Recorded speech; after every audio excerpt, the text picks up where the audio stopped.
أعوذ بالله من الشيطان الرجيم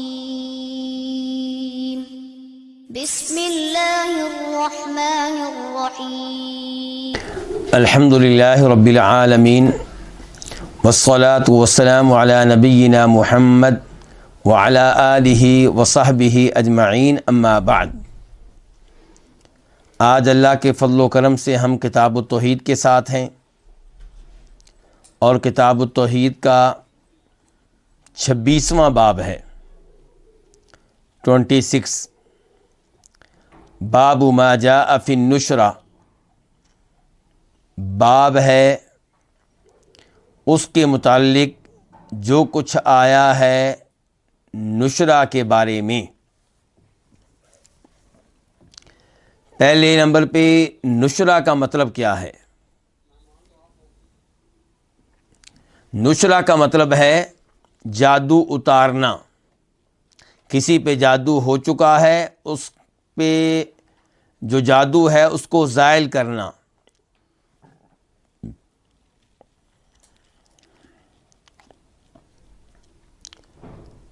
تو اب اس باب میں کیا ہوگا؟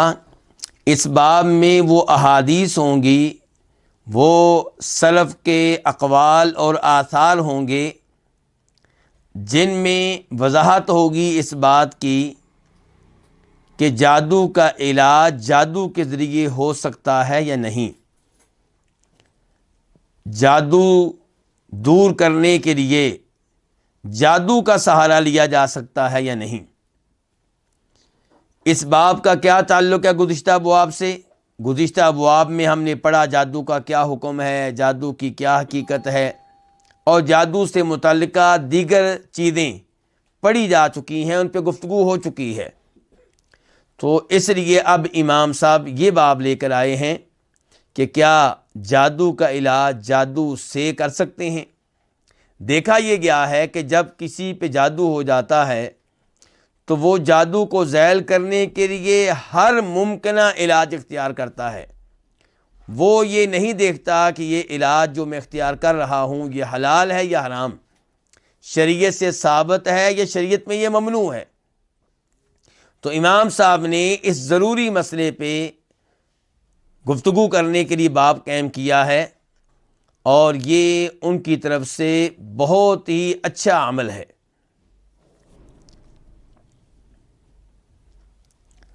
نشرہ جو ہے یہ لفظ کہاں سے آیا ہے؟ یہ نشر سے ماخوذ ہے۔ نشر کس کو کہتے ہیں؟ نشر کو کہتے ہیں کہ کسی چیز کی تہ کو کھولنا، کچھ چیز لپٹی ہوئی ہے تو اس کو کھول دینا۔ مثال کے طور پہ قالین جو ہے اس کو لپیٹ دیا گیا، بند کر دیا گیا، اب جب اس کو کھولیں گے تو اس کو کیا کہا جائے گا؟ نشر کہا جائے گا۔ اور جادوگر جب جادو کو کھولے گا تو کیا ہوگا؟ جو وہ گرہیں جن پہ پھونکیں ماری گئی تھیں جادو کرنے کے لیے انہیں کھولے گا۔ تو یہیں سے اس کو کیا کہتے ہیں؟ نشر اور نشرہ۔ عن جابر بن عبد اللہ رضی اللہ عنہما ان رسول اللہ صلی اللہ علیہ وسلم سئل عن النشرہ۔ جابر بن عبداللہ رضی اللہ تعالیٰ عنہ سے روایت ہے کہ بے شک رسول اللہ صلی اللہ علیہ وسلم سے سوال کیا گیا عن النشرہ، نشرہ کے بارے میں۔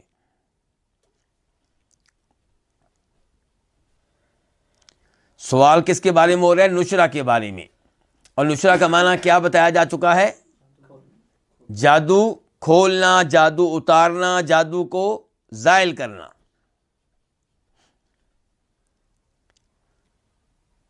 تو سوال یہ ہے کہ یہاں پہ جس نشرہ کے بارے میں سوال ہے یہ کون سا نشرہ ہے؟ ایک احتمال یہ ہے کہ الف لام عہد کا ہو،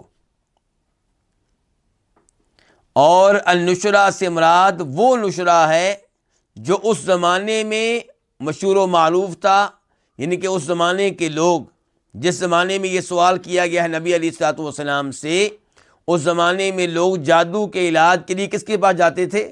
جادوگر کے پاس۔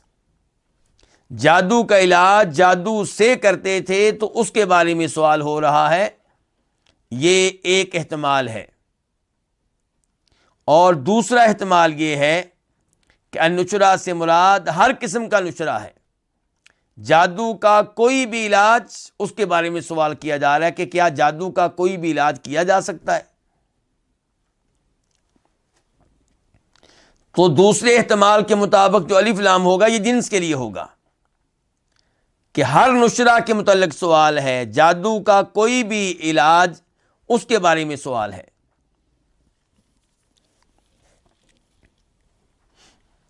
فقال، تو آپ علیہ الصلوۃ والسلام نے فرمایا، ہی من عمل الشیطان، ہیا کہ یہ شیطان کے عمل میں سے ہے۔ یہ کیا؟ نشرہ، یعنی کہ جادو کا علاج جادو سے کرنا یہ شیطانی عمل ہے۔ اور یہ جو میں نے ابھی الفاظ ذکر کیے ہیں یہ تب درست ہوں گے جب ہم النشرہ کے الف لام کو عہد کا قرار دیں کہ اس زمانے کے لوگ جادو کا علاج جادو کے ذریعے کیا کرتے تھے، جادو کے علاج کے لیے جادوگروں کے پاس جایا کرتے تھے، تو آپ نے کہا کہ یہ شیطانی عمل ہے۔ تو اس کا مطلب یہ نکلے گا کہ اگر جادو کا علاج غیر یعنی کہ جادو کا علاج شرعی طریقے سے کیا جائے، اس طریقے سے کیا جائے جو شریعت کے خلاف نہ ہو، تو وہ کیا ہوگا؟ وہ ٹھیک ہوگا۔ اور اگر آپ کہتے ہیں کہ النشرہ میں الجنس کے لیے ہے کہ ہر نشرہ کے متعلق سوال تھا، جادو کا طریقہ علاج کوئی بھی ہو اس کے متعلق سوال تھا، اور آپ نے اس کو شیطانی عمل قرار دیا ہے، تو پھر ہم اس کا مفہوم یہ لیں گے کہ جادو کا علاج کرنا، اس میں بنیادی بات یہ ہے کہ یہ حرام ہے، یہ غلط ہے، نہیں کرنا چاہیے، الا یہ کہ کوئی ایسا علاج ہو جس کی اجازت شریعت سے ملتی ہو، کوئی ایسا علاج ہو جس کی گنجائش شریعت سے ملتی ہو۔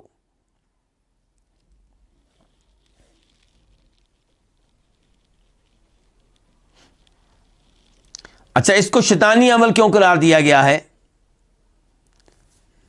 ہم پہلے پڑھ چکے ہیں کہ جادو کے لیے جادوگر کو رابطہ کرنا پڑتا ہے کن سے؟ شیطانوں سے۔ شیطانوں کو راضی کرنا پڑتا ہے، ان کے قریب ہونا پڑتا ہے، اور ان کے قریب ہونے کے لیے، ان کو راضی کرنے کے لیے کئی ایسے کام کرنا پڑتے ہیں جو کفر و شرک پہ مشتمل ہوتے ہیں۔ مثال کے طور پہ مطالبہ کرے گا یہ جادوگر اس آدمی سے جو اس کے پاس جادو کے علاج کے لیے آیا ہے کہ تم کالے رنگ کا ایک بکرا لو اور اس کو ذبح کرنا ہے، لیکن اس کے اوپر بسم اللہ اللہ اکبر نہیں پڑھنا، اللہ کے نام نہیں لینا، بلکہ ممکن ہے کہ مطالبہ کرے کہ فلاں کا نام لینا ہے۔ وہ فلاں کون ہوگا؟ وہ شیطان ہوگا، شیطانوں میں سے کوئی شیطان ہوگا۔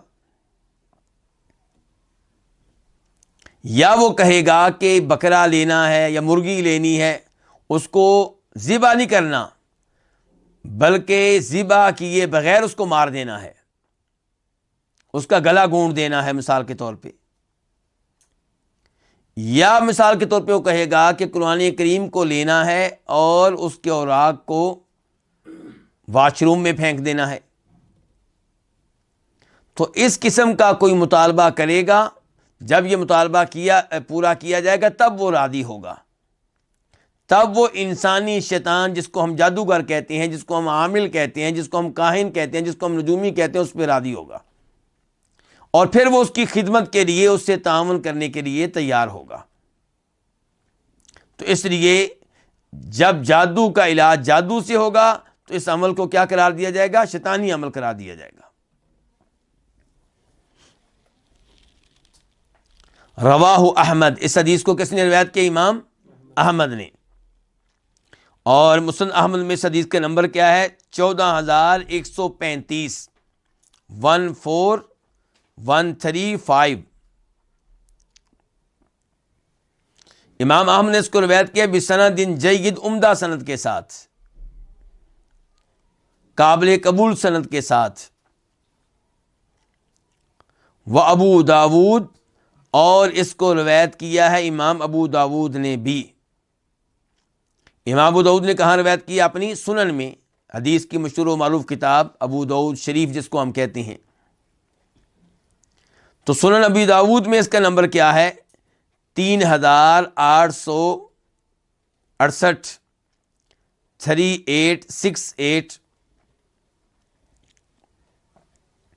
اور جب آپ اس حدیث کو ابو داؤد شریف میں دیکھیں گے تو آپ کو پتہ چلے گا کہ امام ابو داؤد رحمہ اللہ اس حدیث کو روایت کرتے ہیں اور کہتے ہیں کہ میں نے یہ حدیث لی ہے امام احمد بن حنبل سے. امام احمد بن حنبل امام ابو داؤد کے کیا ہیں؟ استاد ہیں. امام احمد بن حنبل امام بخاری کے بھی استاد ہیں، امام ابو داؤد کے بھی استاد ہیں. اس حدیث کا کیا حکم ہے؟ یہ حدیث صحیح ہے. اس کو صحیح قرار دینے والوں میں ایک شیخ البانی رحمہ اللہ ہیں، اور انہوں نے اپنی مشہور و معروف کتاب سلسلۃ الاحادیث الصحیحہ میں اس کو صحیح قرار دیا، اور وہاں پہ اس کا نمبر ہے 2760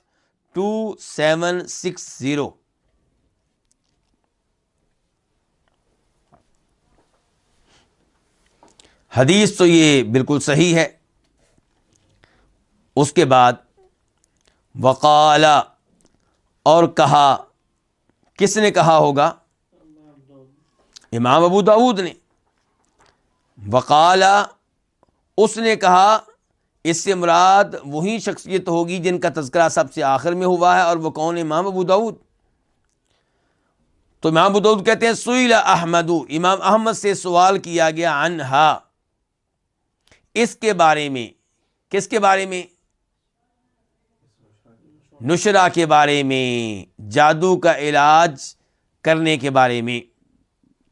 فقال، تو امام احمد نے کہا تھا، ابن مسعود یکرہ ھذا کلہ، عبداللہ بن مسعود رضی اللہ تعالیٰ عنہ اس سب کو مکروہ جانتے ہیں.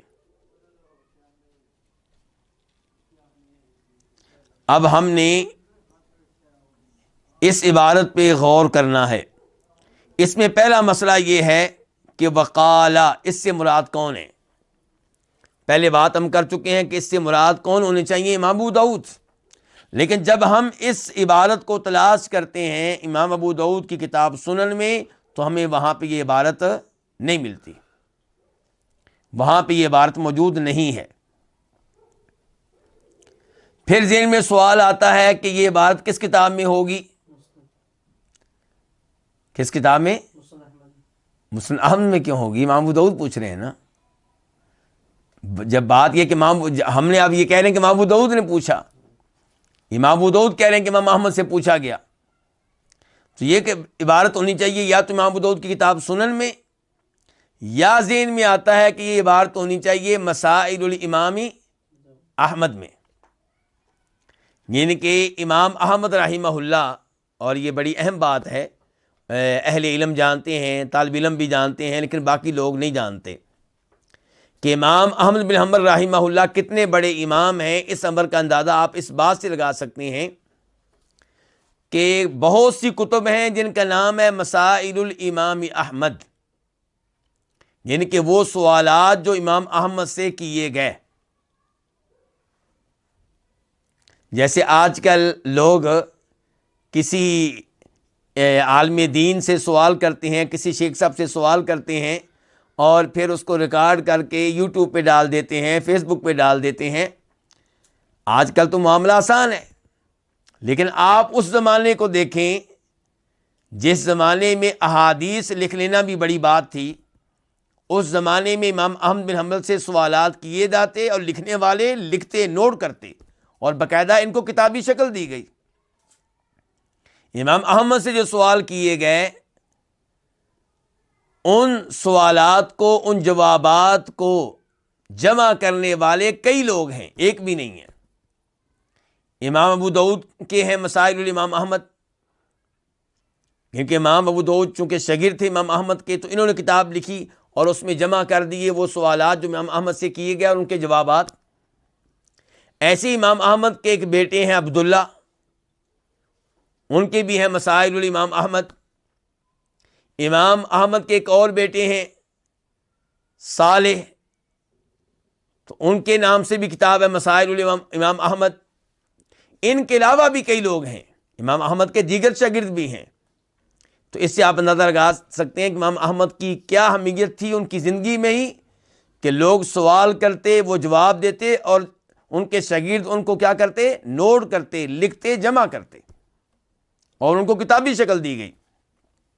تو جو مسائل امام احمد امام ابو داؤد کی کتاب ہے، وہاں پہ یہ عبارت دیکھی گئی تو وہاں پہ بھی یہ عبارت نہیں ملی۔ چلیں، عبارت تو نہیں مل سکی، کیا نہیں مل سکا؟ یعنی کہ یہ نہیں مل سکا کہ امام ابو داؤد نے یہ کہا ہو کہ امام احمد سے یہ سوال کیا گیا اور انہوں نے یہ جواب دیا، یہ چیز ہمیں نہیں مل سکی۔ لیکن امام احمد نے جواب دیا کیا ہے؟ امام احمد یہ کہہ رہے ہیں کہ عبداللہ بن مسعود اس سب کو مکروہ جانتے ہیں۔ تو کیا اس کا ثبوت ملتا ہے کہ عبداللہ بن مسعود اس سارے عمل کو مکروہ جانتے ہیں؟ تو جواب یہ ہوگا کہ بالکل اس کا ثبوت ملتا ہے۔ تو اس کے لیے ہم رخ کریں گے کس کتاب کا؟ المصنف کا۔ المصنف کس امام کی؟ امام ابن ابی شیبہ کی۔ ایک مصنف ہے امام عبد الرزاق کی، اور ایک مصنف کس کی؟ امام ابن ابی شیبہ کی۔ تو وہ صحیح سند کے ساتھ روایت کرتے ہیں ابراہیم النخعی سے۔ کس سے روایت کرتے ہیں؟ ابراہیم۔ اور ابراہیم النخعی کون ہے؟ عبداللہ بن مسعود رضی اللہ عنہ کے شاگردوں میں سے، یہ تابعی ہیں۔ تو یہ کہتے ہیں، یہ کون؟ ابراہیم النخعی کہتے ہیں کانوا یکرہون التمائم والرقا والنشر، کہ وہ لوگ مکروہ جانتے تھے التمائم، کن کو؟ تعویذات کو، جن کو آج کل اردو میں ہم کیا کہتے ہیں؟ تعویذ۔ تو وہ تعویذات کو مکروہ جانتے تھے، والرقا اور دم کو مکروہ جانتے تھے، والنشر اور جادو کا علاج اس کو مکروہ جانتے تھے۔ اچھا، یہ کون کہنے؟ ابراہیم النخعی۔ اب کن کے بارے میں کہہ رہے ہوں گے کہ وہ مکروہ جانتے تھے؟ یعنی کہ عبداللہ بن مسعود کے شاگرد، ساتھی، ان کی مجلس میں بیٹھنے والے۔ ابراہیم نخعی سے مراد کس کو لے رہے ہیں؟ عبداللہ بن مسعود کو اور ان کے اصحاب کو، ان کے شاگردوں کو۔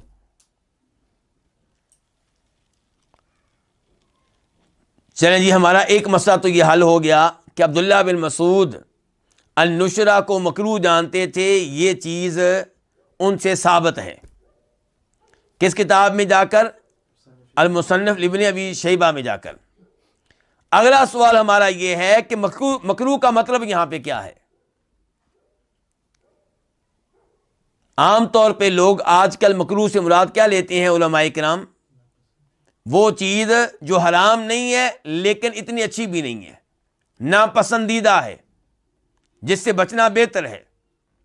لیکن سلف صالحین جب مکروہ کا لفظ استعمال کیا کرتے تھے تو وہ عام طور پہ اس سے کیا مراد لیتے تھے؟ حرام۔ تو اس کا مطلب یہ ہے کہ عبداللہ بن مسعود نشرہ کو کیا جانتے ہیں؟ حرام جانتے ہیں۔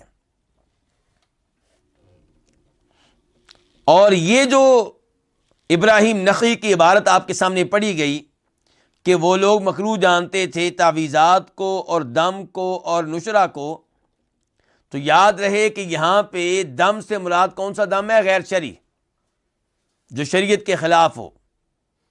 شریعت کے مطابق دم ثابت ہے کئی ایک احادیث سے۔ اب آپ آ جائیں نشرہ کی طرف۔ تو نشرہ کے بارے میں کہا جا رہا ہے کہ عبداللہ بن مسعود ہر قسم کے نشرہ کو مکروہ جانتے تھے۔ اس سے کیا مراد ہے؟ تو اس کے بھی دو مطلب ہو سکتے ہیں۔ نمبر ایک یہ کہ وہ اس نشرہ کو حرام جانتے تھے جس میں کوئی حرام چیز ہو، خلاف شریعت چیز ہو۔ تو اس کا مطلب یہ ہوگا کہ وہ نشرہ جو خلاف شریعت نہ ہو، جس میں کوئی حرام چیز نہ ہو، تو وہ کیا ہے؟ وہ درست ہے۔ کن کے ہاں؟ عبداللہ بن مسعود کے ہاں۔ اور دوسرا احتمال یہ ہے کہ اس سے مراد یہ ہے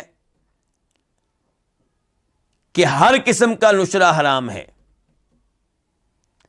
جس میں خلاف شریعت چیز پائی جائے وہ حرام ہے، یہ بات تو واضح ہے، ہر کوئی مانے گا کہ یہ حرام ہے۔ اور وہ نشرہ جس میں کوئی حرام چیز نہیں ہے، وہ کیوں حرام ہے؟ اس لیے کہ وہ حرام کی طرف لے جانے والا راستہ ہے۔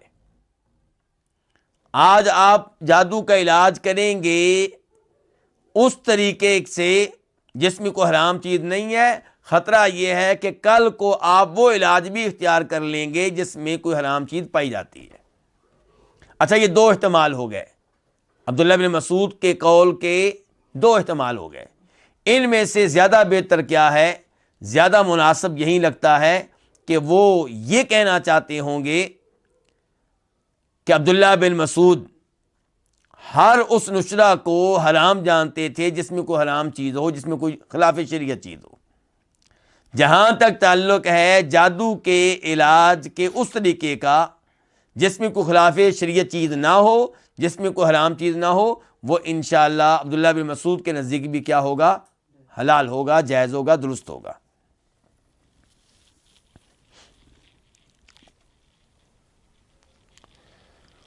وفی البخاری،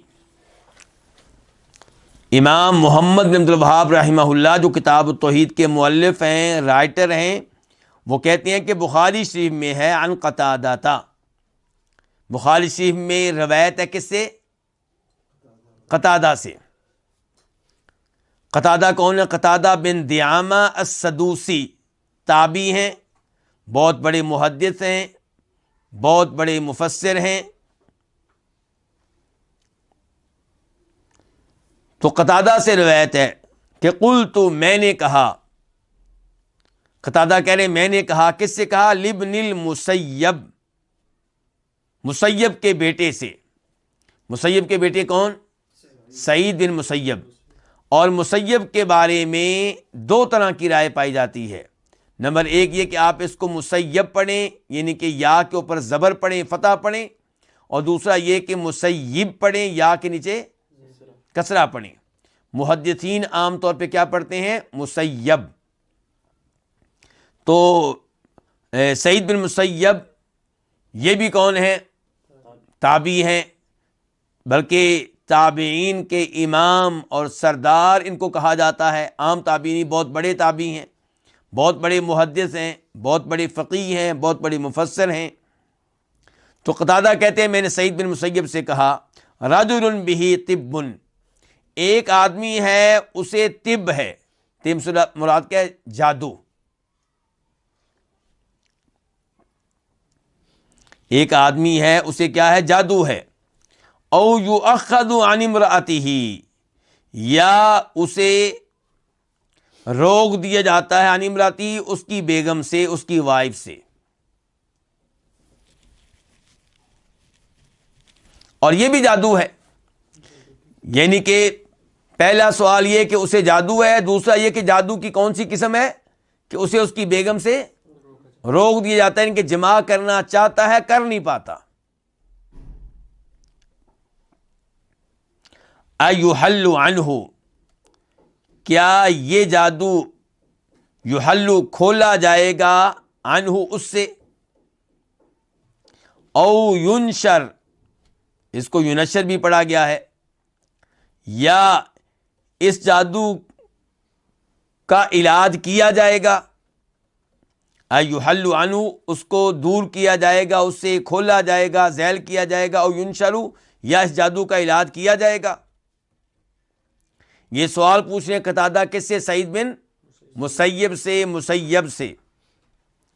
قال، تو وہ کہتے ہیں کون؟ سعید بن مسیب، لا بأس بہ، اس میں کوئی حرج نہیں ہے، جائز ہے، یہ کہ جادو کا علاج کرنا یہ کیا ہے؟ جائز ہے، لا بأس بہ، اس میں کوئی حرج نہیں ہے۔ انما یریدون بہ الاصلاح، کہ وہ لوگ جو ہیں یریدون، وہ ارادہ کرتے ہیں بھی اس عمل سے الاصلاح، اصلاح کرنے کا، یعنی کہ جو لوگ جادو کا علاج کرتے ہیں ان کا ارادہ اصلاح کا ہوتا ہے، جادو کو زائل کر کے، جادو کو ختم کر کے وہ اصلاح کرنا چاہتے ہیں۔ ایک اصلاح یہ ہوگی کہ خاوند بیوی سے تعلق قائم کر سکے گا تو یہ خاندان طلاق سے بچ جائے گا، اور اگر بیوی والا مسئلہ نہیں ہے، عام جادو ہے، تب بھی اصلاح ہی اصلاح ہے، کیونکہ جس کے اوپر جادو ہو جائے تو اس کے جادو کی وجہ سے اسے بھی نقصان پہنچتا ہے، اس کی فیملی کو بھی نقصان پہنچتا ہے۔ کہتے ہیں سعید بن مسیب، گفتگو ان کی جاری ہے، فَأَمَّا مَا يَنْفَعُ، جہاں تک تعلق ہے اس چیز کا جو فائدہ دے، یعنی کہ جادو کا وہ علاج جو کیا دے، فائدہ دے، فَلَمْ يُنْهَ عَنْهُ، تو اس سے روکا نہیں گیا، وہ ممنوع نہیں ہے۔ انتہا، اختتام کو پہنچا کیا؟ سعید بن مسیب کا قول، ان کا جواب اپنے اختتام کو پہنچا۔ اچھا جی، اس کو کس نے روایت کیا؟ یہ امام محمد بن عبد الوہاب رحمہ اللہ پہلے کہہ چکے ہیں کہ اس کو امام بخاری نے روایت کیا ہے، کہ بخاری میں ہے۔ اچھا، صحیح بخاری جب آپ کھولیں گے تو پتہ چلے گا وہاں پہ یہ معلق ہے، موصول نہیں ہے۔ معلق اور موصول پہ پہلے بھی ہم گفتگو کر چکے ہیں، یعنی کہ امام بخاری نے اس کو روایت کیا تو انہوں نے اس کی سند کا ابتدائی حصہ ذکر نہیں کیا۔ کہتے ہیں قتادہ نے کہا، سوال کریں گے امام بخاری سے کہ بھی قتادہ سے تو آپ کی ملاقات ہی نہیں ہے، آپ یہ بتائیں کہ آپ نے یہ روایت کس سے لی، اور جس سے آپ نے لی اس نے کس سے لی، اور قتادہ تک ہمیں پہنچائیں، پورا ایک سلسلہ ہے وہ بیان کریں۔ تو امام بخاری نے یہ بیان نہیں کیا، تو معلق روایت پھر کیا ہوتی ہے؟ ضعیف ہوتی ہے۔ معلق روایت کیا ہوتی ہے؟ ضعیف ہوتی ہے۔ اور اس موضوع پہ پہلے بھی گفتگو ہو چکی ہے، پھر تھوڑی سی گفتگو کرنا چاہوں گا اس کی اہمیت کے پیش نظر، کہ پھر سوال پیدا ہوگا کہ کیا صحیح بخاری میں ضعیف روایات ہیں؟ تو جواب یہ ہے اس کا پہلے نمبر پہ کہ یہ حدیث تو ہے نہیں، یہ حدیث نہیں ہے، یہ کیا ہے؟ قتادہ کا قول ہے، سعید بن مسیب کا قول ہے، تو یہ عام روایت ہے، حدیث نہیں ہے۔ دوسرے نمبر پہ امام بخاری، ان کی صحیح بخاری میں دو چیزیں ہیں، ایک ہیں وہ احادیث جنہیں ذکر کرنے کے لیے انہوں نے صحیح بخاری لکھی ہے، اور ایک ہے کہ حدیث ذکر کرنے سے پہلے وہ باب قائم کرتے ہیں، عنوان قائم کرتے ہیں، تو وہاں پہ وہ کئی اضافی فوائد بھی ذکر کر دیتے ہیں اصل حدیث بیان کرنے سے پہلے۔ اصل حدیث جو ہوگی وہ صحیح ہوگی، وہ موصول ہوگی، سند کے ساتھ ہوگی، شک و شبہ سے بالاتر ہوگی، لیکن وہ جو شروع میں وہ ہیڈ لائن قائم کرتے ہیں، عنوان قائم کرتے ہیں، باب قائم کرتے ہیں، وہاں پہ کبھی وہ قول نقل کر دیتے ہیں کسی تابعی کا، کبھی کسی صحابی کا، کبھی اللہ کے رسول علیہ الصلوۃ والسلام کا کوئی فرمان بھی ذکر کر دیتے ہیں، تو یہ معلق ہوتے ہیں، ان میں معلقات پائی جاتی ہیں۔ تو یہ معلقات جو ہوتی ہیں صحیح بخاری کی، یہ بھی عام طور پہ صحیح ہوتی ہیں، قابل قبول ہوتی ہیں، لیکن ان کے قابل قبول ہونے کا علم صحیح بخاری سے نہیں ہوتا، دیگر کتب سے ہو جاتا ہے، دیگر کتب میں ان کی سند موجود ہوتی ہے۔ بلکہ حافظ ابن حجر رحمہ اللہ نے باقاعدہ اس موضوع پہ کتاب لکھی ہے، یہ دیکھیں، اس کا نام ہے تغلیق التعلیق علی صحیح البخاری، تغلیق التعلیق علی صحیح البخاری 5 جلدوں میں ہے۔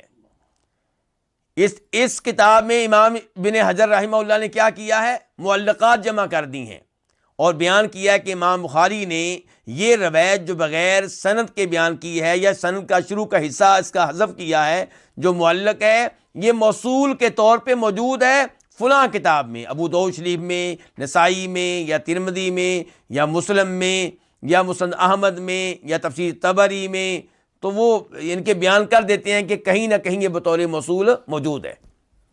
اور عام طور پہ ایسی معلقات کیا ہوتی ہیں؟ صحیح ہوتی ہیں، کوئی ضعیف بھی ہوتی ہے، لیکن ان کے ضعیف ہونے سے صحیح بخاری کے مقام و مرتبہ پہ کوئی فرق نہیں پڑا، اور بڑے علماء اس پہ اعتراض کرتے بھی نہیں ہیں، کیونکہ ان کو پتا ہے صورتحال کا، ان کو پتا ہے کہ یہ امام بخاری کا اصل مقصود نہیں ہے، اصل مقصود وہ احادیث ہیں جو باب کے بعد آتی ہیں، جو عنوان کے بعد آتی ہیں۔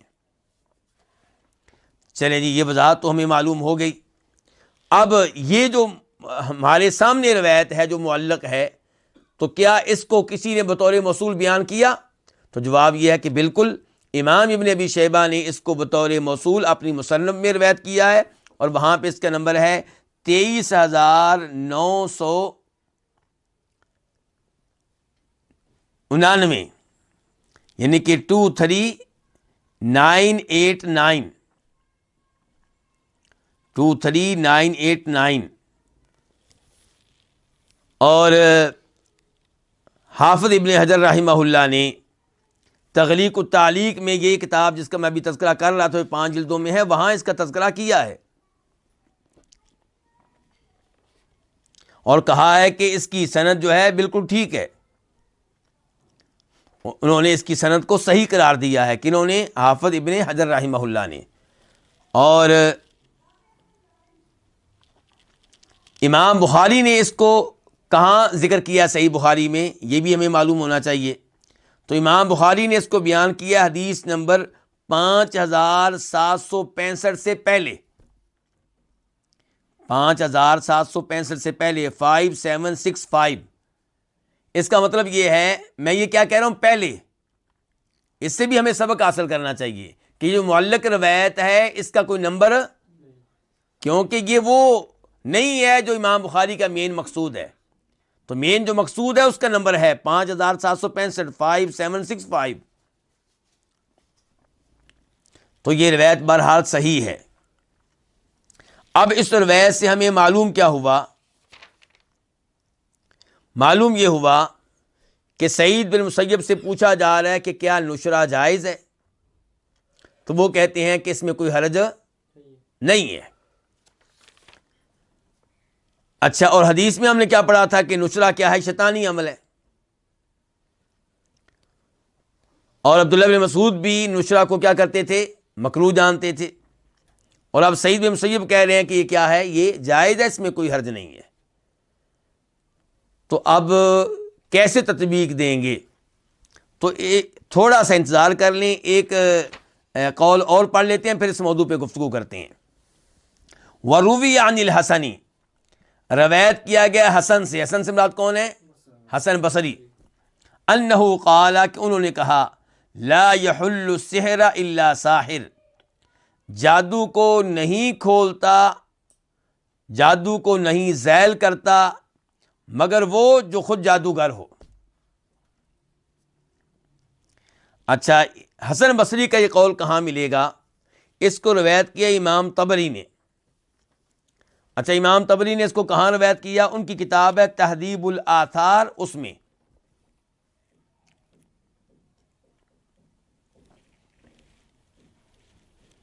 اور اس کا تذکرہ کیا ہے حافظ ابن حجر رحمہ اللہ نے اپنی کتاب تغلیق التعلیق میں۔ بنیادی طور پہ حسن بصری کا یہ قول سعید بن مسیب والی روایت کا حصہ ہے، الگ نہیں ہے، اس کا کیا ہے؟ حصہ ہے۔ یہ دیکھیے، میں ابھی آپ کے سامنے رکھتا ہوں، اب میں پڑھ رہا ہوں کس کتاب سے؟ تغلیق التعلیق سے۔ اس میں حافظ ابن حجر روایت کرتے ہیں امام طبری سے، اور امام طبری نے اس کو روایت کیا اپنی کتاب تہذیب الآثار میں قتادہ سے، قتادہ سعید بن مسیب سے، کہ انہ کان لا یرا بأسا، سعید بن مسیب اس میں کوئی حرج نہیں سمجھتے تھے کہ اذا کان الرجل بہ سحر، کہ اگر کسی آدمی پہ جادو ہو، ان یمشی، کہ وہ جائے الی من یطلق ذلک عنہ، اس آدمی کی طرف جو اس جادو کو اس سے زائل کر دے، جو اس جادو کو کھول دے۔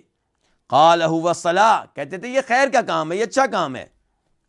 قال، کہتے ہیں، کون کہتے ہیں؟ امید یہ ہے کہ اس سے مراد قتادہ ہیں، قتادہ نے پہلے سعید بن مسیب کا بیان کیا، پھر کہتے ہیں وکان الحسن یکرہ ذالک، حسن اس کو کیا سمجھتے تھے؟ وہ اس کو مکروہ جانتے تھے. اور یہ ہم بات پہلے کر چکے ہیں کہ سلف کے ہاں عام طور پہ مکروہ سے مراد کیا ہوتا ہے؟ حرام. وَيَقُولُ، اور کہا کرتے تھے کون؟ حسن. لا يعلم ذلك الا ساحر، یہ چیز نہیں جانتا مگر وہ جو خود جادوگر ہو. یعنی کہ گویا کو بتا رہے ہیں کہ میں کیوں منع کر رہا ہوں اس آدمی کے پاس جانے سے جو جادو کا علاج کرے گا، کیونکہ جادو کا علاج وہی کر سکے گا جو خود کیا ہوگا؟ جادوگر ہوگا. تو جادو کا علاج اب جادو کے ذریعے ہوگا تو اس میں کفر و شرک آ جائے گا، تو اس لحاظ سے پھر وہ حرام ہوگا، وہ ممنوع ہوگا. قال، قتادہ کہتے ہیں فقال سعید بن المسیب، تو سعید بن مسیب نے کہا لا باس بالنشرتی، کہ نشرہ میں کوئی حرج نہیں ہے، جادو کا علاج کرنے میں کوئی حرج نہیں ہے. انما نہی عما یضر، ممنوع وہ ہے جو کیا ہو؟ نقصان دہ ہو. ولم ینہ عما ینفع، اور وہ ممنوع نہیں ہے جو فائدہ دے. حافظ بن حجر کہتے ہیں اسنادہ صحیح، اس پوری روایت کی سند کیا ہے؟ صحیح ہے. اچھا، اب پہلا سوال یہ ہے کہ کیا جادو کا کوئی ایسا حصہ بھی ہے جو مفید ہو؟ اللہ تعالیٰ فرماتے ہیں وَيَتَعَلَّمُونَ مَا يَضُرُّهُمْ وَلَا يَنفَعُهُمْ، کہ یہ لوگ سیکھتے تھے وہ علم، وہ جادو جو ان کو نقصان دیتا تھا اور جس میں ان کے لیے کوئی فائدہ نہیں تھا. اچھا، اب ہمارے سامنے دو قول ہو گئے، ایک سعید بن مسیب کا قول جس سے کیا معلوم ہوتا ہے کہ اس کی گنجائش ہے، اور ایک حسن بصری کا قول جس سے پتہ چلتا ہے کہ یہ کام حرام ہے. اب ہم اس میں تطبیق کیسے دیں گے، دونوں کو جمع کیسے کریں گے، یہ جو ٹکراؤ پایا جاتا ہے اس کا ازالہ کیسے کریں گے؟ آئیے اس کے لیے ہم چلتے ہیں شیخ البانی رحمہ اللہ کی طرف. شیخ البانی رحمہ اللہ اپنی کتاب سلسلۃ الاحادیث الصحیحہ میں حدیث نمبر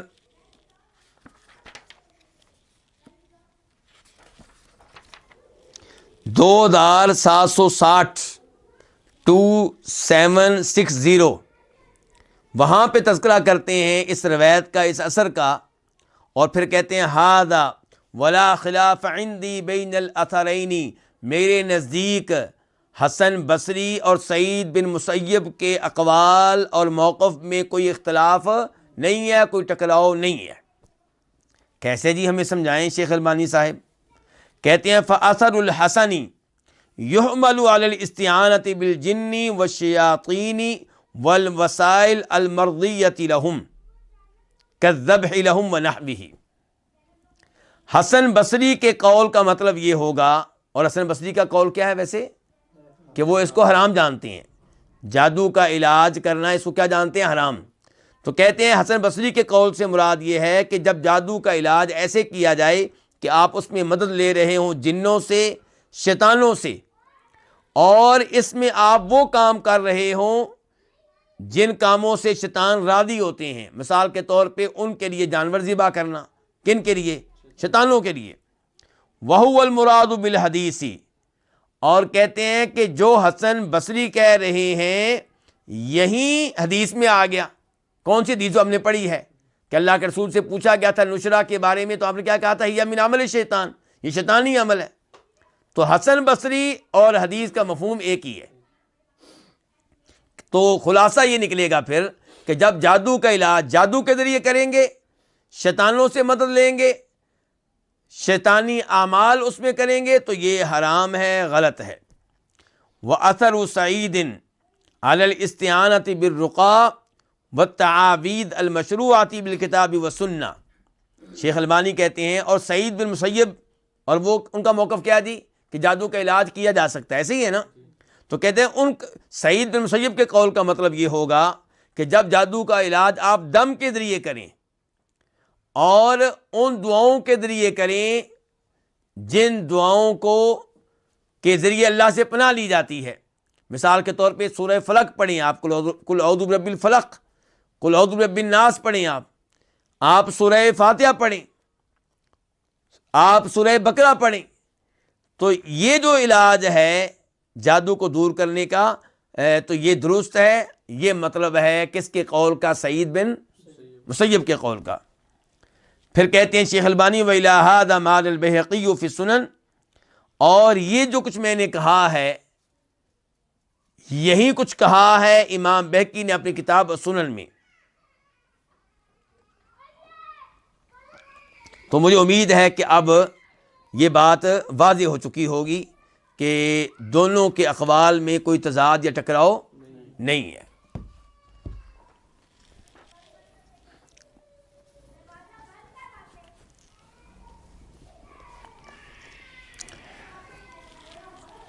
قال ابن القیم، امام ابن القیم رحمہ اللہ فرماتے ہیں النشرۃ حل السحر عن المسحور۔ یہاں پہ اب امام محمد بن عبد الوہاب رحمہ اللہ امام ابن القیم رحمہ اللہ کا قول لے کر آئے ہیں جس کا ہمارے موضوع سے تعلق ہے۔ کہتے ہیں النشرہ کیا ہوتا ہے؟ پہلے نشرہ کی تعریف، حل السحر عن المسحور۔ مسحور کس کو کہتے ہیں؟ جس پہ جادو ہوا ہو، ساحر جادو کرنے والا، مسحور جس پہ جادو کیا گیا ہو۔ تو مسحور سے جادو کو زیل کرنا، دور کرنا، یہ ہے نشرہ۔ کہتے ہیں وہی نوعانی، اور اس کی دو قسمیں ہیں۔ کس کی؟ نشرہ کی، یہ کہ جادو کا علاج، جادو کو دور کرنا، جادو کو زیل کرنا، اس کی دو قسمیں ہیں۔ حل بسحر مثلہ، پہلی قسم کیا ہے کہ حل، جادو اتارنا، جادو زیل کرنا اس جیسے جادو کے ساتھ، جیسے جادو کیا گیا تھا ویسا ہی جادو کر کے پہلے جادو کو ختم کرنا، دور کرنا، زیل کرنا۔ وَهُوَ الَّذِي مِنْ عَمَلِ الشَّيْطَانِ، یہ وہ ہے جو شیطان کے عمل میں سے ہے، جو شیطان کے اعمال میں سے ہے، جو حرام ہے۔ وَعَلَيْهِ يُحْمَلُ قَوْلُ الْحَسَنِ، اور اسی پہ محمول کیا جائے گا حسن کے قول کو۔ حسن کے قول کا یہی مطلب نکلے گا۔ حسن کا قول ابھی ایک لائن اوپر پڑھا ہے نا ہم نے، وہ کیا کہتے ہیں کہ لا یحل السحر الا ساحر، جادو کو دور نہیں کر سکتا مگر وہ جو خود جادوگر ہو، یعنی کہ یہ حرام ہے، وہ کہنا چاہتے ہیں یہ غلط ہے، یہ کام نہیں کرنا چاہیے۔ فیتقرب الناشر والمنتشر الی الشیطان بما یحب، چنانچہ قربت حاصل کرتا ہے الناشر، جادو کو دور کرنے والا، جادو کو زیل کرنے والا جو خود جادوگر ہے، والمنتشر، اور وہ جس کے اوپر جادو ہوا ہے اور وہ چاہتا ہے کہ جادو کو کیا کیا جائے؟ دور کیا جائے۔ تو ناشر اور منتشر یہ دونوں قربت حاصل کرتے ہیں کس کی طرف؟ شیطان کی طرف۔ شیطان کا قرب تلاش کرتے ہیں، کیسے؟ بما یحب، وہ اعمال سر انجام دے کر، وہ اعمال کر کے جن کو شیطان پسند کرتا ہے۔ ان دونوں کو ایسی حرکتیں کرنا پڑتی ہیں جن حرکتوں پہ شیطان راضی ہوتا ہے، اور جن کاموں پہ شیطان راضی ہو یہی وہ کام ہوتے ہیں جن پہ رحمان کیا ہوتا ہے؟ ناراض ہوتا ہے۔ شیطان تب راضی ہوگا جب آپ سے کفر کرائے گا، شیطان تب راضی ہوگا جب آپ سے شرک کروائے گا، شیطان تب راضی ہوگا جب آپ بکرے کو ذبح کریں گے اور اس کے اوپر غیر اللہ کا نام پڑھیں گے، یا کم از کم اللہ کا نام نہیں پڑھیں گے جان بوجھ کر، اور جان بوجھ کر اللہ کے نام نہیں پڑھیں گے تو بکرا ویسے ہی حرام ہے۔ یا پھر جیسا کہ پہلے بتا چکا ہوں کہ آپ سے مطالبہ کیا جائے گا کہ اس کو ذبح کرنا ہی نہیں ہے، اس کو مارنا ہے، کیسے؟ اس کا گلا گھونٹ کر، اس کا سانس بند کر کے۔ تو اس قسم کی حرکتیں، یہ تو ایک دو مثالیں ہیں، دیگر چیزیں آپ سنتے ہی رہتے ہیں، روز بروز خبر آتی ہے جی فلاں علاقے میں وہ گندے پانی کا جو نالا ہے وہاں سے قرآن کریم کے اوراق ملے ہیں۔ کون پھینکتا ہے یہ؟ کیا کوئی مسلمان پھینک سکتا ہے؟ یہ انہی کے کام ہوتے ہیں، جادوگروں کے، عاملوں کے، نجومیوں کے، کاہنوں کے، ان کے کام ہوتے ہیں یہ۔ فَيُبْطِلُ عَمَلَهُ، چنانچہ وہ باطل کر دیتا ہے، ختم کر دیتا ہے، زائل کر دیتا ہے۔ کون؟ وہ جادوگر۔ عملہ، اپنا عمل، عن المسحور، کس سے؟ اس شخص سے جس پہ جادو ہو چکا ہوتا ہے. یعنی کہ پہلے کیا کیا گیا؟ جادو کیا گیا. اب کیا ہوگا کہ آپ یا جس کے اوپر جادو ہوا ہے وہ یا اس کے دوست احباب اس کے رشتے دار جائیں گے کس کے پاس؟ جادوگر کے پاس. اب جادوگر ایسی حرکت کرے گا اور کروائے گا کس سے؟ جو جادو کا ازالہ چاہتا ہے، جادو کو دور کرنا چاہتا ہے. ایسی حرکتیں کرے گا اور کروائے گا جن پہ شیطان راضی ہو. پھر شیطان کیا کرے گا؟ فَيُبْطِلُ عَمَلَهُ. یبطلو کا فاعل شیطان کو بنائیں گے تو زیادہ بہتر ہوگا. فَيُبْطِلُ تو شیطان جو ہے باطل کر دے گا، ختم کر دے گا، زیل کر دے گا عملہ، اپنے عمل کو. کس سے؟ اس شخص سے جس پہ جادو ہوا ہے. یعنی کہ پہلے جادو کے لیے جس شیطان کو استعمال کیا گیا، اب اسی شیطان کے پاس آخر میں معاملہ پہنچے گا اور وہ اپنا پہلا عمل جو ہے اس کو ختم کر دے گا. تو یوں جو ہے وہ جادو کا ازالہ ہو جائے گا.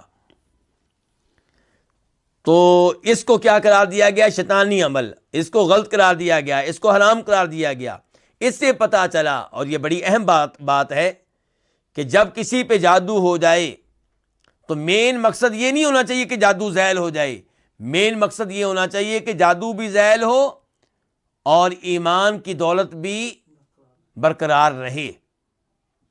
اور وہ شخص جس کے اوپر جادو ہوا ہے وہ خود بھی کہے اور اس کے رشتہ دار بھی کہیں کہ ہمیں یہ تو منظور ہے کہ جادو میں موت آ جائے، جادو سے میں مر جاؤں، جادو سے ہمارا بیٹا مر جائے، لیکن ہمیں یہ منظور نہیں ہے، یہ ہم قبول نہیں کریں گے کہ ایمان کی دولت سے محروم ہو. تو شفا حاصل کرنا مین مقصود نہیں ہے. مین مقصود یہ ہے کہ وہ بیماری بھی ختم ہو، وہ جادو کی تکلیف بھی ختم ہو اور ایمان کی دولت، توحید کی دولت بھی برقرار رہے. والثانی، اور دوسری قسم، یہ گفتگو کون کر رہے ہیں جی؟ امام ابن القیم رحمہ اللہ. اور ثانی کہتے ہیں دوسری قسم کس چیز کی؟ جادو کے علاج کی. دوسری قسم کیا؟ النشرۃ بالرقیہ، کہ جادو دور کرنا، جادو زائل کرنا، بالرقیہ دم کر کے، والتعوذات، اور وہ چیزیں پڑھ کے جن کے ذریعے اللہ سے پناہ مانگی جاتی ہے. یہاں تعوذات سے مراد اردو والے تعویذ مراد نہیں. یہاں سے تعوذات جیسے مثال کے طور پہ قل اعوذ برب الفلق، کہ میں صبح کے رب کی پناہ میں آتا ہوں. قل اعوذ برب الناس، میں لوگوں کے رب کی پناہ میں آتا ہوں. یا اعوذ باللہ من الشیطان الرجیم. تو النشرۃ علاج کرنا جادو کا، بالرقیہ دم کے ذریعے، مثال کے طور پہ سورہ فاتحہ. یا جیسے کہ جبرائیل علیہ السلام آئے تھے، نبی علیہ السلام جب بیمار تھے تو آپ کو دم کیا تھا، بسم اللہ ارقیک من کل شیء یؤذیک من شر کل نفس او عین حاسد اللہ یشفیک بسم اللہ ارقیک، کہ اللہ کا نام لے کے میں آپ کو دم کر رہا ہوں، دم کر رہا ہوں ہر اس چیز سے بچانے کے لیے جو آپ کو تکلیف دے، ہر نفس کے شر سے بچانے کے لیے، ہر حسد کرنے والی آنکھ جو ہے اس کے شر سے بچانے کے لیے، نظر بد سے بچانے کے لیے. تو یہ جو ہے یہ بہترین دم ہے. یہ وہ دم ہے جو جبرائیل علیہ السلام نے کیا ہے. کس کو؟ اللہ کے رسول کو. کرنے والا کون اور جس کو کیا گیا وہ کون؟ تو کتنا بہترین یہ دم ہوگا، ہر ایک کو یاد ہونا چاہیے. تو یہ ہے جی کہ النشرہ، جادو کا علاج کرنا دم کے ساتھ، والتعوذاتی، اور ان چیزوں کے ساتھ، ان ایتوں اور ان دعاؤں کے ساتھ جن سے اللہ سے پناہ مانگی جاتی ہے، والدعوات، اور دیگر دعاؤں کے ساتھ، والادویۃ المباحہ، اور اس کا علاج کرنا جائز دواؤں کے ساتھ، میڈیسن کے ساتھ. وہ میڈیسن کیا ہو سکتی ہے؟ مثال کے طور پہ زمزم، مثال کے طور پہ اجوا کی ساتھ صبح کھجوریں کھانا، مثال کے طور پہ کلونجی، شہد، تو بیری کے پتے، ان سے مریض کو غسل کرانا.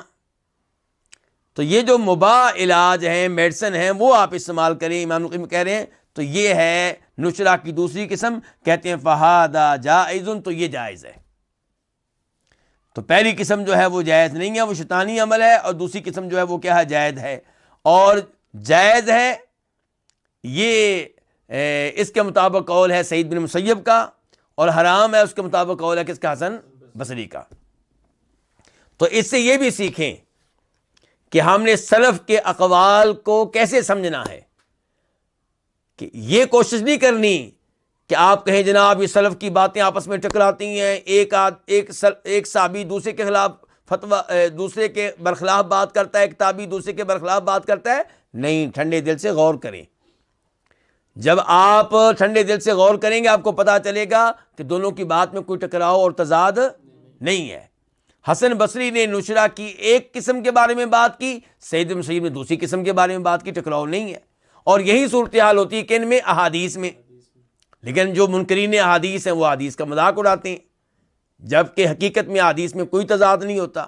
اور یہی صورتحال ہوتی ہے قرآن کریم کی آیات میں، قرآن کریم کی آیات کا مذاق اڑاتے ہیں وہ جو مسلمان نہیں ہوتے، مستشرقین ہوتے ہیں، یہودی اور عیسائی ہوتے ہیں۔ تو جیسے ہم قرآن کریم کی آیات میں ان کو مطمئن کرنے کی کوشش کرتے ہیں اور بتاتے ہیں حقیقت میں کوئی ٹکراؤ نہیں ہے، ایسے ہی احادیث میں ہمارا معاملہ ہونا چاہیے اور ایسے ہی سلف کے اقوال میں ہمارا معاملہ ہونا چاہیے۔ اب فیہ مسائل، اس باب میں کئی مسائل ہیں۔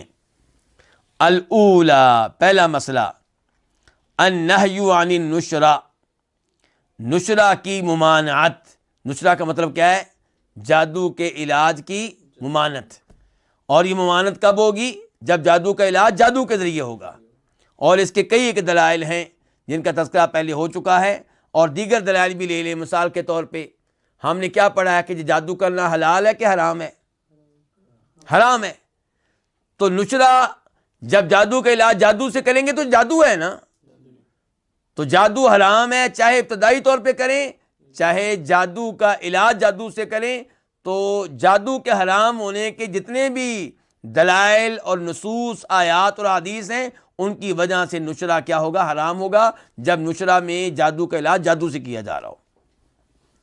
نمبر 2، ہم یہ پڑھ چکے ہیں کہ اللہ کے نبی علیہ السلام نے کہا ہے کہ کہنوں کے پاس جانے کی اجازت نہیں ہے، اور جادو کے علاج کے لیے آپ کو کن کے پاس جانا پڑے گا؟ کہنوں کے پاس۔ اور جادوگر بھی کہنوں کی اقسام میں سے قسم ہے، تو اس لحاظ سے بھی حرام ہے۔ تیسرے نمبر پہ وہ حدیث جو ہم نے باب کے شروع میں پڑھی کہ اللہ کے نبی سے پوچھا گیا تو آپ نے کیا کہا تھا؟ یہ شیطانی عمل ہے، یعنی کہ جادو کا علاج جادو کے ذریعے ہو تو یہ کیا ہے؟ شیطانی عمل ہے۔ اور چوتھے نمبر پہ ہم نے حدیث پڑھی ہے پہلے، جس میں اللہ کے نبی فرماتے ہیں کہ وہ ہم میں سے نہیں ہے جو جادو کرے یا جس کی خاطر جادو کیا جائے، تو اس حدیث کے پیش نظر بھی حرام ہوگا۔ اور پانچویں نمبر پہ یہ اس لیے بھی حرام ہوگا کہ یہ جادو کا علاج جادو کے ذریعے کریں گے تو ہو سکتا ہے آپ سمجھتے رہیں کہ اس کا کچھ حصہ جائز ہے، درست ہے، تو یہ چیز ذریعہ بن جائے گی اس حصے کی طرف جانے کا جو سب کے نزدیک حرام ہوگا۔ تو اس لیے اس سے بچنا چاہیے، اس سے دور رہنا چاہیے، جادو کا علاج جادو کے ذریعے کرنے سے دور رہا جائے۔ اور علماء کرام نے کیا نشانیاں بتائی ہیں جی جادوگر کی؟ ایک دو ذکر کریں آپ۔ مثال کے طور پہ وہ آپ سے پوچھے گا آپ کی والدہ کا نام کیا ہے؟ جو معالج علاج کرنے سے پہلے آپ کی والدہ کے نام پوچھے جان لیں کہ یہ عالم دین نہیں ہے، یہ شیطان ہے، شیطانی علاج کر رہا ہے، چاہے اس نے داڑھی رکھی ہو، چاہے کسی مسجد کے حجرے میں بیٹھا ہوا ہو، چاہے وہ یہ ظاہر کرے کہ میں تو قرآن کے ذریعے علاج کرتا ہوں، لیکن سوال یہ ہے کہ اس نے آپ کی والدہ کا نام کیوں پوچھا؟ والدہ کا نام پوچھنا یہ جادوگروں کی علامات میں سے ایک بڑی علامت ہے جی۔ ہاں، سر کے بال مانگنا، اس قسم کی چیزیں مانگنا، استعمال شدہ کپڑے مانگنا، تو اس قسم کی چیزیں مانگنا یہ بھی جادوگروں کی علامات میں سے ایک علامت ہے۔ الثانیہ، دوسرا مسئلہ جو ہمیں معلوم ہوا اس باب سے وہ کیا ہے؟ الفرق بین المنہی عنہ والمرخص فیہ، کہ فرق ہے اس نشرے کے درمیان جو ممنوع ہے اور اس نشرے کے درمیان جس کی رخصت ہے، اجازت ہے۔ دوسرے الفاظ میں، نشرہ پہلے میں نے عربی کا لفظ استعمال کیا، اب مزید آسان کر دوں کہ فرق ہے جادو کے اس علاج میں جس سے منع کیا گیا ہے، المنہی یعنی جس سے منع کیا گیا ہے، والمرخص فیہ، اور جادو کے اس علاج میں جس میں رخصت دی گئی ہے، اور یہ فرق ایسا ہے مما یزیل الاشکال، جو اشکال کو زیل کر دیتا ہے۔ اور یہ فرق واضح طور پہ ہم نے پڑھا یہاں پہ کس کی عبارت میں؟ امام ابن القیم رحمہ اللہ کی عبارت میں، اور میں نے عبارت پڑھی شیخ البانی رحمہ اللہ کی، تو اس میں بھی یہ فرق موجود ہے۔ تو یہ تھا جی ہمارا آج کا موضوع کہ جادو کا علاج کرنا۔ تو ہم نے جان لیا کہ اس میں کون سا طریقہ جائز ہے، کون سا طریقہ جائز نہیں ہے۔ اللہ رب العزت ہم سب کو جادو اور جادو جیسی برائیوں سے، شر سے، تکلیفوں سے محفوظ رکھے، اور اگر کبھی یہ آزمائش آ جائے تو اللہ تعالیٰ صبر کرنے کی توفیق دے، اور اللہ تعالیٰ غیر شرعی علاج سے ہمیں محفوظ رکھے۔ وصلی اللہ تعالی علی نبینا محمد وعلی آلہ وصحبہ اجمعین۔